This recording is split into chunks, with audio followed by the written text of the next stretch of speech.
Hello, growers. Looking to turn your homestead into a profitable business? Or are you a farmer looking to boost your sales? Check out my book, Sell Everything You Grow. This book is the ultimate guide to choosing the right farm business model that fits your farm, time, and location. Discover which model has the highest profit margins and why diversification is so important. Whether you're selling apples, vegetables, or microgreens, Sell Everything You Grow will help you find your first market or expand into new ones. Get Sell Everything You Grow on Amazon and start selling more today. I think the whole tapering expectations thing is huge. I mean, we're just getting into NFL football season starting, and a lot of fans and teams, they put these unrealistic expectations on certain players or certain teams that might not be that good to begin with. And they're just non-realistic to begin with. If you think about going no-till, what are reasonable expectations that a farmer should think about when starting that system, making that conversion from tillage to no-till? I don't really think there's a way you're going to be able to do it immediately without seeing some weed pressure, but that's okay. Like there are other ways that over time, if you implement cover crops at the right time and don't have a fallow period, and then the following season after a cover crop, or even after, depending on what your cash crop is, learning to leave some residue to shade out weeds and start that competition is a big thing for me. That it's you can't just immediately go no-till and then immediately have all the benefits of no-till. That there's a timeline that you've got to be aware of, and it's definitely not a concrete timeline. Oh, after your first season, you can expect this or this.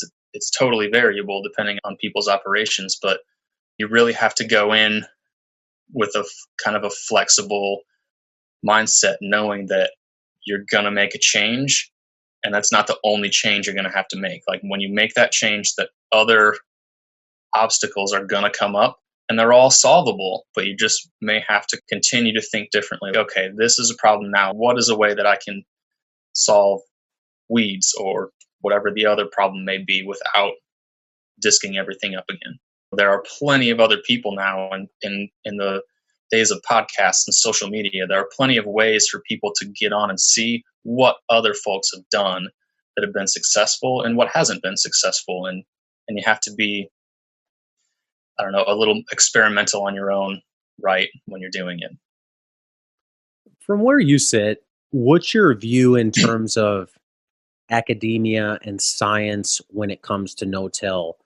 I think there's peer reviewed. A farmer's going to see what his neighbor's doing, how well it's working for him, and he's going to maybe make a decision based on that. And then some people are also going to be like, show me the science. It's one thing to say this is a good idea, it's one thing to suggest it, and hypothetically it makes sense on paper, but is the science there?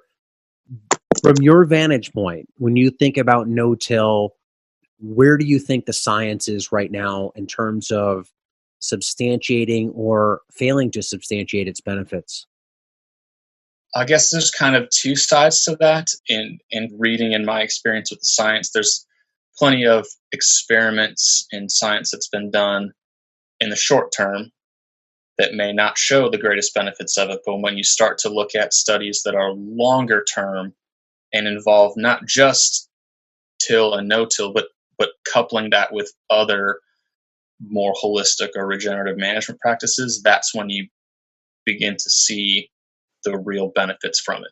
So if you go online and you find a research paper or an article or a magazine article, something that is just looking at a season or two of tilling versus no tilling without any other kind of coupled variables in there, it's probably not going to look very good for the no-till side of things.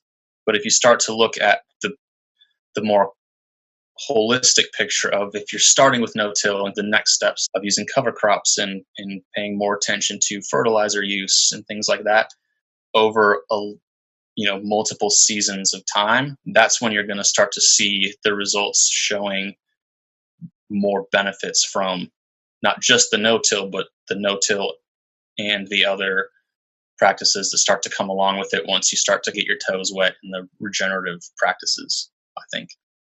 And as far as farmers, you've got your kind of peer pressure, or not peer pressure, but peer review, like their neighbors and other farmers that they're seeing, and the ability for them to access things online as well. I've definitely noticed that it tends to be the younger farmers that I work with that are much more aware of resources available to them online. And then there's some of the older guys that we work with that literally, a reason that that a couple guys would not cover crop a field that we were suggesting that they ought to, is because it was right next to a church. I don't know if it's a church they went to or not, but the people or the congregation at this church would have been, I don't want to say judgmental, but would have noticed that their field wasn't fallow in the winter, and kind of it would have got people talking about them, and they just didn't want to have that happen or have people judge the way that they're doing things or see that they're maybe doing things differently. So they didn't shift. Maybe they have now, this is a few years ago, but they didn't shift that field into cover crop use because of a kind of peer pressure issue. Hello, growers. Say goodbye to heavy sandbags and hello to Modern Growers Quick Hoops Low Tunnels. Protect your plants from pests, wind, rain, and frost without the hassle of sandbags or flimsy hoops. Our patented design eliminates the need for clamps and ropes, while the unique wire system keeps covers secure yet easily accessible. Tested in the strong winds of New Zealand for over 20 years, Quick Hoops are light, strong, portable, and versatile. Most importantly, they're designed for field use. These aren't some lightweight system that only looks great in a greenhouse. Our hoops are designed to last in harsh field conditions. Use them with any covering to grow year-round and safeguard your crops. Shade cloth, frost blanket, insect net, clear poly, no problem. Quick Hoops can handle them. Get Quick Hoops today at shop.moderngrower.co and protect your crops for years to come.